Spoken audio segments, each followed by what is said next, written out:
Former CIA Director John Brennan. Hello, sir. Hi, Chuck. How you doing? Fine, thanks. All right. So we learned the 12 Russian operatives, Russian intelligence officers did this. Military officials.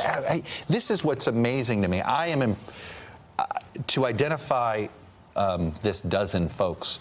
How difficult is it to identify a Russian intelligence officer? I'm just to sort of walk us through to have identified at least 12 of these folks, and it may be more, but they seem to think they have the entire group of Russians that did this. Well, remember in January of 2017, when the intelligence community issued the assessment, it identified the GRU, that's the Russian General Staff, the Russian military intelligence, as being the perpetrators of this attack. So at that time, we already knew it was the GRU.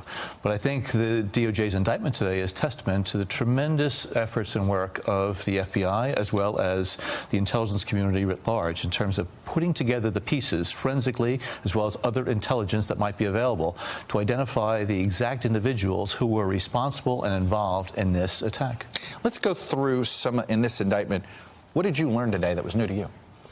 Well, I think I learned some of the details, but I don't think I learned a lot new. As I said, in the intelligence community assessments, we already had, most of the essence of the nature of the attack and who was involved.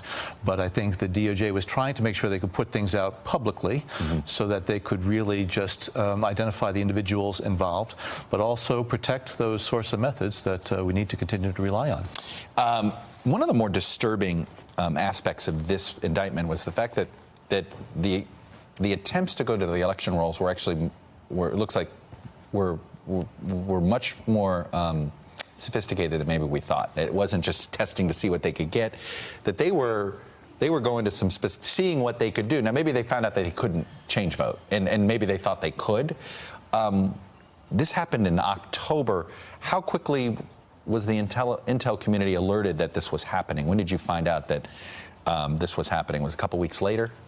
No, well, we saw things happening in real time because by October, the Department of Homeland Security and Jay Johnson was actively working with a lot of the state electoral systems and boards and governors. So everybody was sort of watching. Is that what it is? Sort of almost like cameras were on in all 50 states? Our sensors and monitors domestically were here, and that's where I think we understood that they were going after some voter registration rolls, and we were concerned about the types of things that they could do.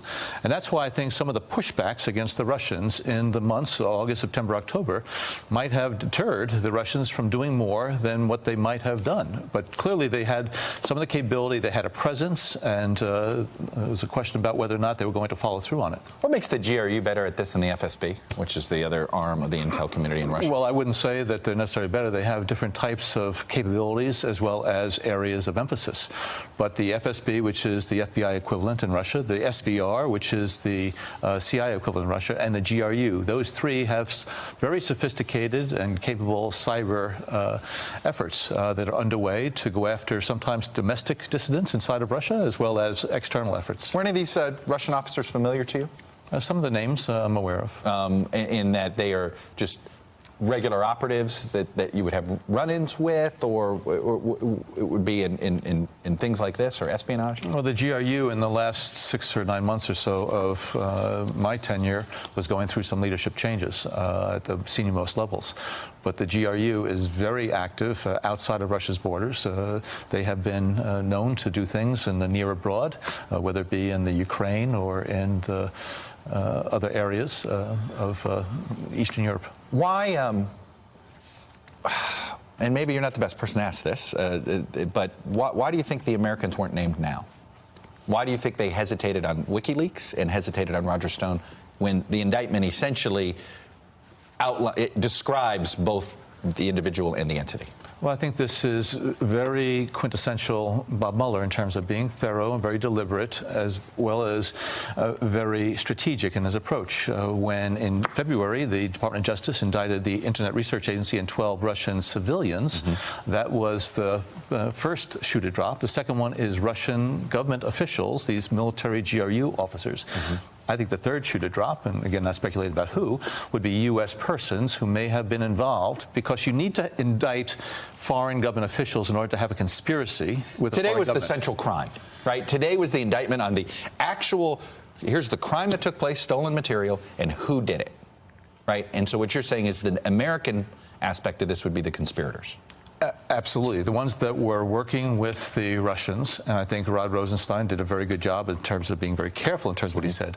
But this indictment was in no way designed to identify American U.S. persons who may have been involved in this conspiracy to influence the election. Walk me through the decision process that you guys went through in 2013 when Edward Snowden got asylum and you pulled the plug on a Putin summit.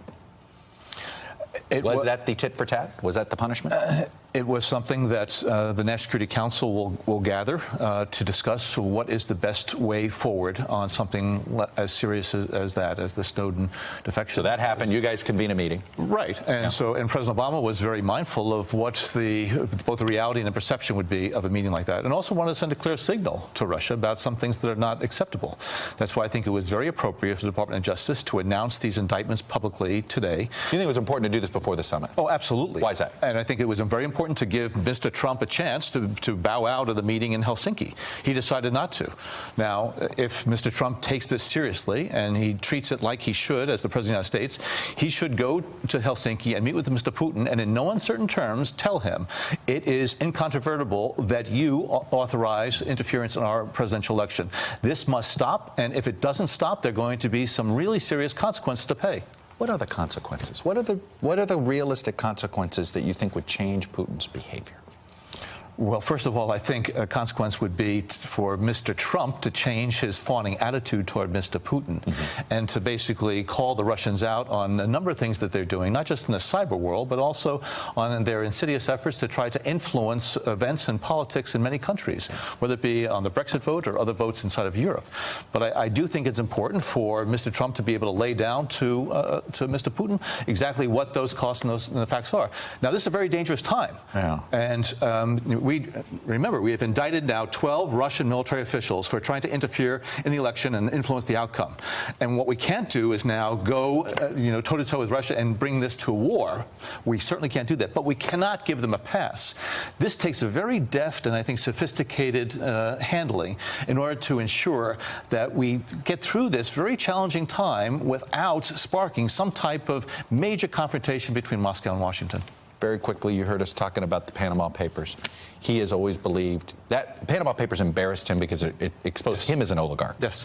He does blame the United States for that, doesn't he? We didn't do it. We didn't put it. I understand that, but he does blame the United States. Between that, the Olympics, and the doping, right? This is still all the motive for Putin, right? Absolutely. He looks at things through a prism about how the United States and the CIA in particular is doing things in order to embarrass him. And he does believe you and the CIA are somehow involved with and I think he's very paranoid about these things, which unfortunately leads him to do a number of things in response, but the predicate is faulty. There's the premise. John Brennan, I got to leave it there. Thanks for coming on, sir. Sharing your views. Much appreciated. Thanks, John.